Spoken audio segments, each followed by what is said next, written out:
Bisbee, Arizona in 1917 was a boomtown fueled by copper. The town perched precariously amidst the Mule Mountains, its landscape scarred by open pit mines and crisscrossed by rail lines.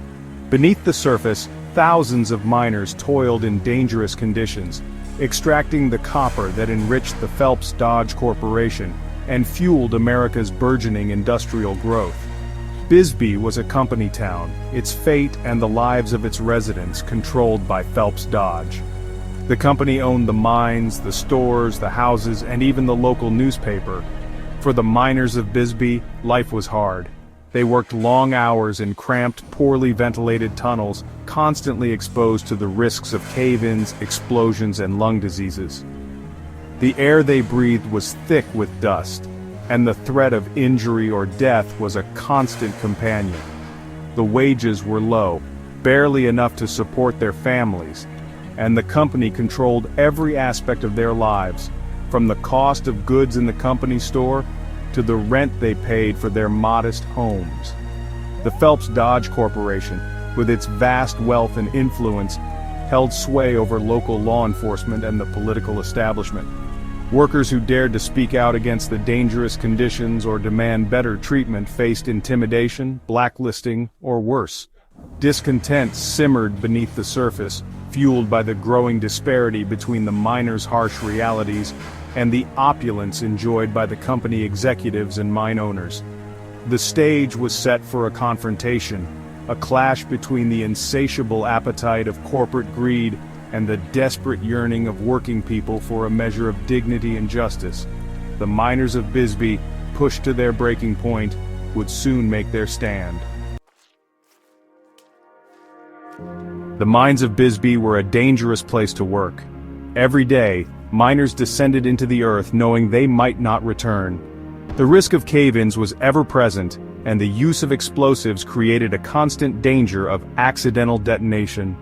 The air within the mines was thick with dust, a toxic mixture of pulverized rock and metal that coated their lungs and led to silicosis, a debilitating and often fatal lung disease. The miners worked long hours, often 10 or 12 hours a day, 6 days a week, for meager wages. They labored under the watchful eyes of foremen who pushed them to extract every last ounce of copper from the earth. The company store, the only place to buy necessities, charged inflated prices, trapping miners in a cycle of debt. The grievances of the miners ran deep. They resented the dangerous working conditions, the low wages, and the company's iron grip on their lives. They yearned for a voice, for a say in the conditions of their labor and a share of the wealth they were risking their lives to extract. The industrial workers of the world, a radical labor union known as the Wobblies, recognized the miners' plight and began organizing in Bisbee, promising to fight for better conditions, fair wages, and the right to collective bargaining. The IWW, with its message of worker solidarity and its commitment to direct action, found fertile ground among the desperate miners of Bisbee. The union promised to challenge the power of Phelps Dodge and give a voice to those who had been silenced for so long. The miners, inspired by the IWW's message of hope and empowerment, began to see a path toward a better future, a future where their labor would be valued, their voices heard, and their lives mattered. In the summer of 1917, with the nation on the brink of entering World War I, the miners of Bisbee decided to take a stand. The country needed copper for the war effort, and the miners knew they had leverage. On June 27, 1917, more than half of Bisbee's 4,000 miners, emboldened by the IWW, walked off the job, demanding better working conditions, a living wage, and recognition of their union. The strike sent shock waves through Bisbee. Phelps Dodge, accustomed to unquestioned control, refused to negotiate with the strikers. The company denounced the strike as unpatriotic and a threat to the war effort, using the specter of wartime disloyalty to discredit the miners and their demands. The company quickly recruited replacements, strikebreakers willing to cross the picket lines for the promise of work. Tensions escalated as the strike dragged on. The miners, determined to make their voices heard, held rallies and marches, their calls for justice echoing through the streets of Bisbee. The company, equally determined to break the strike, hired armed guards to protect company property and intimidate the strikers. The town was transformed into a powder keg, the air thick with tension and the looming threat of violence. The strike in Bisbee was about more than just wages and working conditions. It was about the right to organize, the right to a safe workplace, and the right to be treated with dignity and respect. The miners, many of them immigrants from Mexico, Eastern Europe, and other parts of the United States, were united in their demand for a better life and a fairer share of the wealth they were risking their lives to produce. The strike in Bisbee was a microcosm of the larger struggle between labor and capital that was playing out across the United States, a struggle that continues to this day.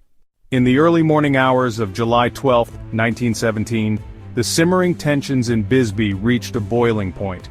The company, desperate to regain control, orchestrated a drastic and unprecedented move. Under the cover of darkness, Phelps Dodge, in collusion with local law enforcement and vigilante groups, initiated what would become known as the Bisbee Deportation. More than 2,000 armed men, some deputized by the sheriff, rounded up nearly 1,200 striking miners and their supporters. The men were dragged from their homes and boarding houses, many still in their night clothes, and herded to the local baseball park, which had been transformed into a makeshift detention center. The scene was chaotic, with families torn apart and men desperately pleading for their rights.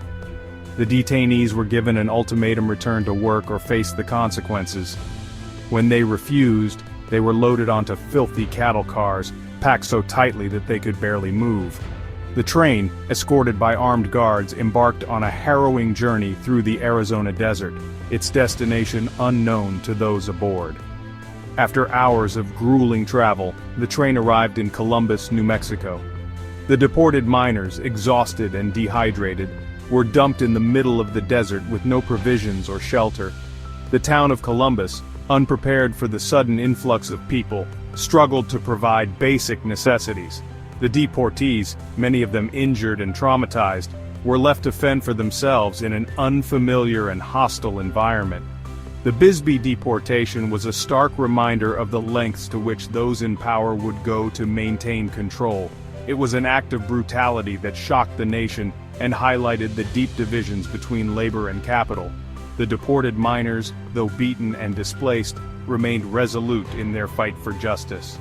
The events in Bisbee serve as a powerful testament to the resilience and courage of the working class, a reminder that the struggle for dignity and fair treatment is never without sacrifice. The legacy of the Bisbee Deportation lives on, a somber chapter in the history of labor rights in America. Don't miss out on more untold stories from history.